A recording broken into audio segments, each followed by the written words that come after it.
YF-23那可是一代军迷心中的回忆啊，因为没有哪架飞机能像黑寡妇一样让人着迷，哪怕他是一个失败者，却收获了很多铁粉。一些人呢对他扼腕叹息，不过也有人对他嗤之以鼻。不过毕竟他和 F-22是一块出道的，都是隐身飞机。最重要的是 YF-23的隐身性能，那是要比 F-22高出1倍还不止。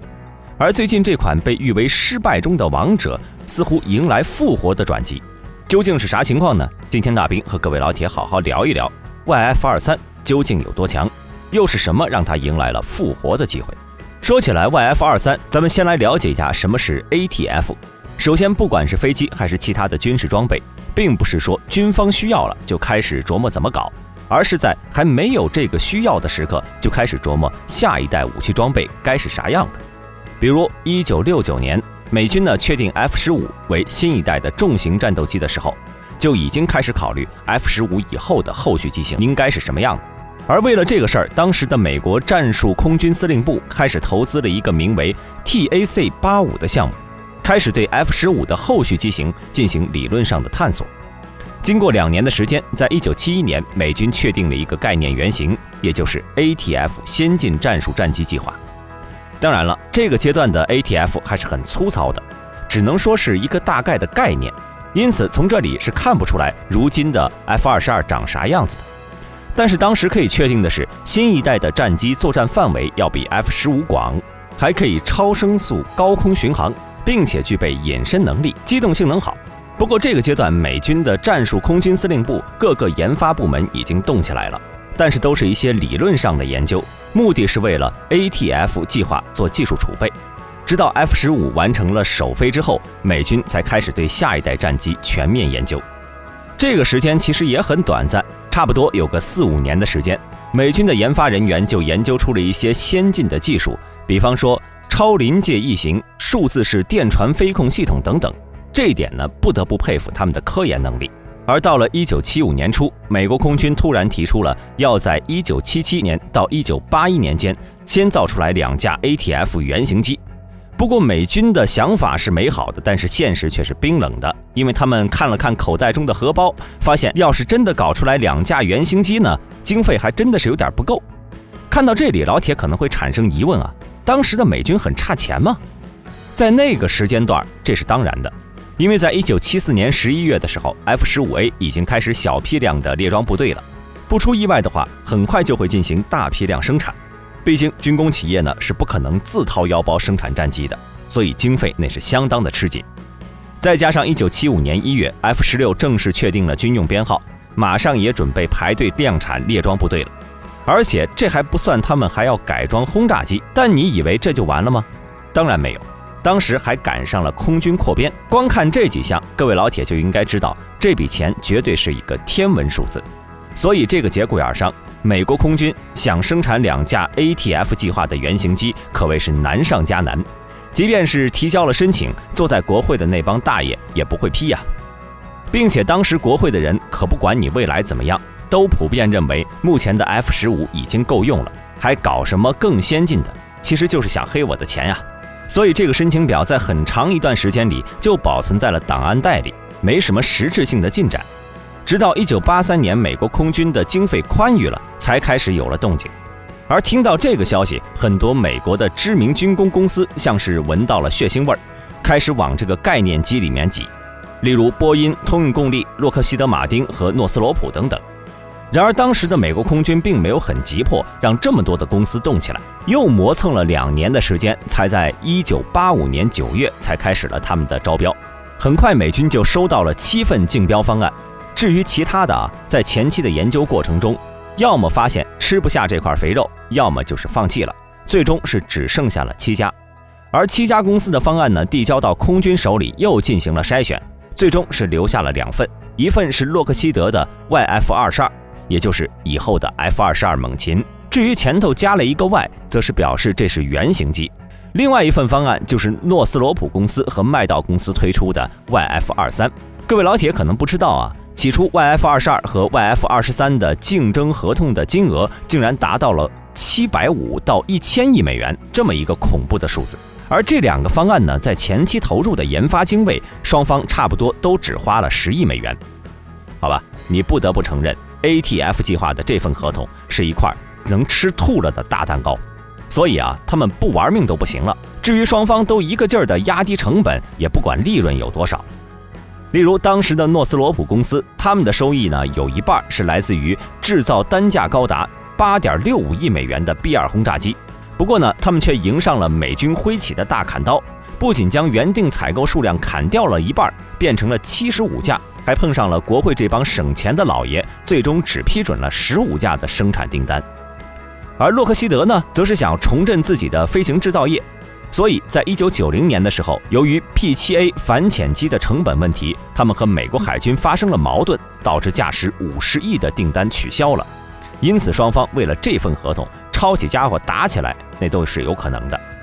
不过呢，也不知道是不是美军故意刺激双方，在研制和试飞阶段呢，竟然将这2家公司都安排到了爱德华空军基地同一个机库进行。而双方的团队中间呢，就隔着一块金属板，他们甚至都能听到对方的研制计划。用现在的话来说呢，就是美军逼着这2公司的人进行内卷。不过双方提供的原型机性能如何呢？毕竟当时美国空军提出的指标很多啊，但一架小小的战机根本不可能把所有的要求全面发展，只能选择其中几个作为主要的发展方向，其他作为次要进行搭配。而 YF-22 和 YF-23 2个方面是2个不同的团队进行研发的，所以他们必然会走向不同的方向。说起 YF-22， 估计各位老铁都相当的了解，毕竟呢，它就是 F-22。这里大兵简单的说一下，这款战机的侧重点呢，在机动性和近距离格斗。反观 YF-23， 则将隐身和巡航速度作为重要的发展方向。这也就是为什么 YF-23 要比后来的 F-22 的隐身能力高1倍的原因。而一说到隐身，大多数老铁脑子里就跳出第一个想法，就是隐身涂料。所以 YF-23 要比 YF-22 的隐身涂料更好吗？其实不然，是因为 YF-23 机身设计更优秀，增加了飞机的隐身能力。首先呢是机翼 ，YF-23 的机翼采用了 B-2的一些技术，实现了4波半反射。简单来说呢，这个4波半反射就是当雷达波扫描到飞机的时候呢，会将雷达波向4个方向反射。其实这可以理解啊，毕竟诺斯罗普是研发 YF-23 的公司，本来就生产过 B-2，所以拿自己的技术用也没有抄袭的风险。而当时的 YF-22 它就根本没有这个技术支撑，所以只能实现8波半反射。这么一比呢，可不就让 YF-22 被雷达发现的概率整整提高了1倍吗？再有就是尾翼 ，YF-23 采用的是独创的 V 字形尾翼，它可以大大的减少飞机侧面的雷达反射面。而 YF-22 使用的是4尾翼设计，这里呢它又和 YF-23 没法比了。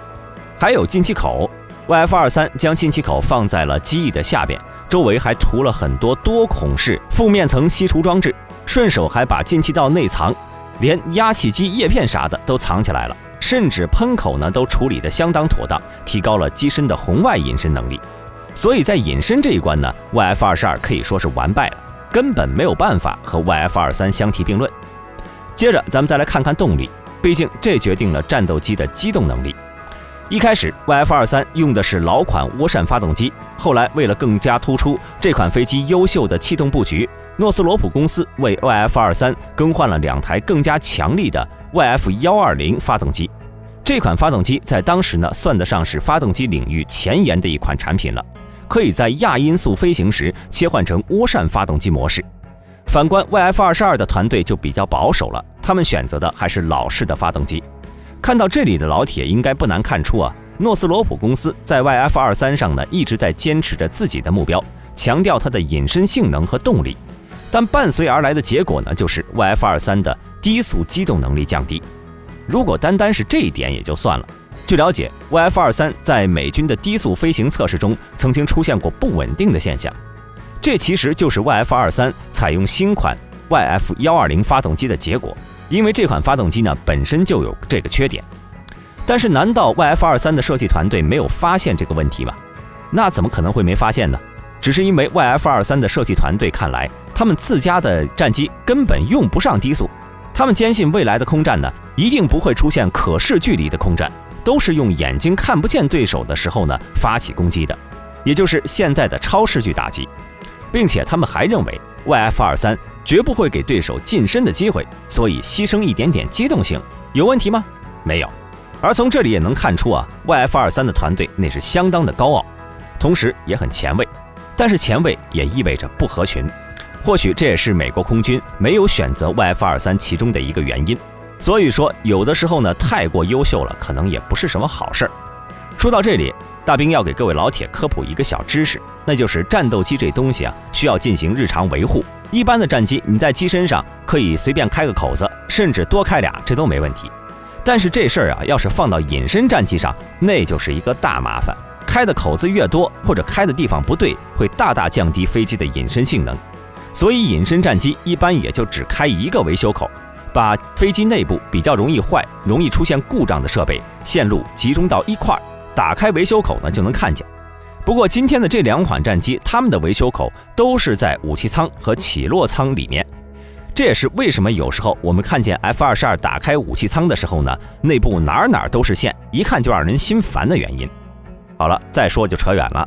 咱们接着说 YF-22和 YF-23这2款战机，经过5年竞争，在1990年12月终于迎来试飞和最终的测试。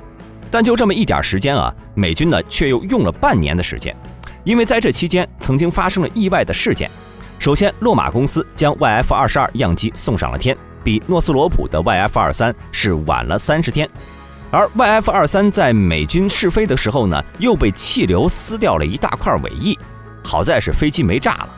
不过呢 ，YF-22的尾翼也不怎么好。由于洛马公司为了减轻机身整体的重量，对于这个尾翼前后是修改了2年的时间。也正是因为这个，让 YF-22比原定测试时间推迟了6个多月，并且几百万美元的零部件也报废了。根据大兵查阅当时的资料，在整个试飞的过程中，美军对 YF-22进行74次试飞，而对 YF-23仅有50次。试飞结束后，所有的数据和资料都采集的差不多了，2家经济困难的公司都是眼巴巴地看着，就等着美国空军方面的答复。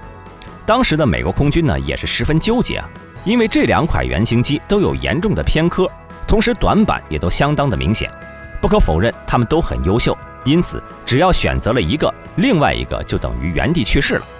所以美军为了先稳住2家公司的人，方便自己做决定，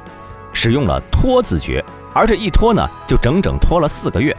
不过在这期间呢 ，YF-23的大老板却很开心，因为在他看来 ，YF-23比 YF-22快了不知道多少。而这种开心呢，随着时间的推移也渐渐消失了。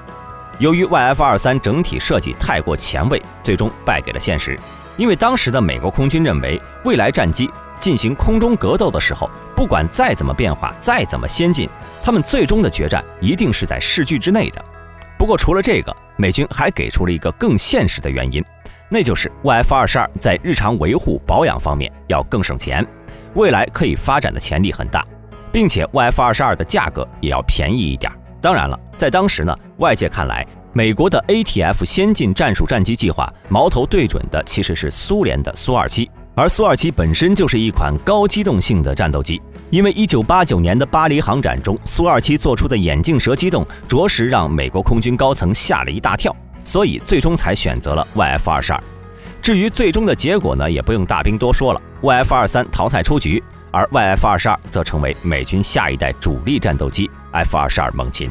但是事情呢，走到这里似乎已经结束了，其实并没有，因为关于这2款战机的争论从来都没有停止过。无论是上了年纪的军迷，或者之后呢开始了解到事情经过的军迷，都在为 YF-23的淘汰而感到惋惜。而值得一提的是，美军在起初就参与竞选的多家公司呢，签订了一个协议，那就是如果只有一家公司的方案被选中，其余公司的会加入到 ATF 先进战术战机计划，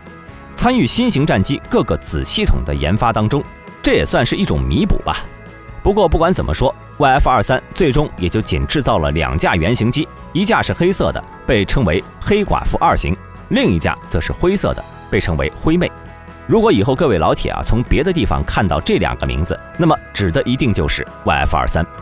最后大兵要提一点的是，在 ATF 计划选型结束会后呢， YF-23并没有因此而消失，毕竟好东西呢就是好东西。根据之前的报道 ，YF-23有可能会迎来复活的转机，因为目前呢，日本正在研发国产第5代隐身战机 F3新神，计划在2030年开始用新神取代目前使用的 F2战机。根据可靠的信息显示，这款战机曾经引进了诺斯罗普公司的制造技术，基本保持了 YF-23的气动外形。可以说，日本就是在 YF-23的基础上进行了改进，并且将拥有更加紧凑的结构和更加优异的隐身性能，甚至很有可能会优于 F-35。总的来说，尽管 YF-23是被美军封存的实验机型，但是对于缺乏自研经验的日本来说，诺斯罗普公司呢，这完全是雪中送炭了。再加上除了气动外形，这款战机呢自身蕴含的先进技术，或许还能让日本有许多意想不到的收获，可以帮助日本攻克现在的阶段无法解决的技术难题。而诺斯罗普这次主动合作的企图其实也并不难猜测，因为上一次美军曾经以技术合作的方式参与了日本的 F2战机的研制，揩油了日本的复合材料蒙皮技术。如今，日本的更先进的灵巧蒙皮技术将会在 F3新神验证机上得到验证，所以这次诺斯罗普公司的所欲所求，应该就是这个灵巧蒙皮技术吧。好了，今天的视频就到这里，各位老铁对 YF-23有什么看法呢？欢迎留言讨论，你想看的也是我想要了解的。各位老铁，我们下期视频再见。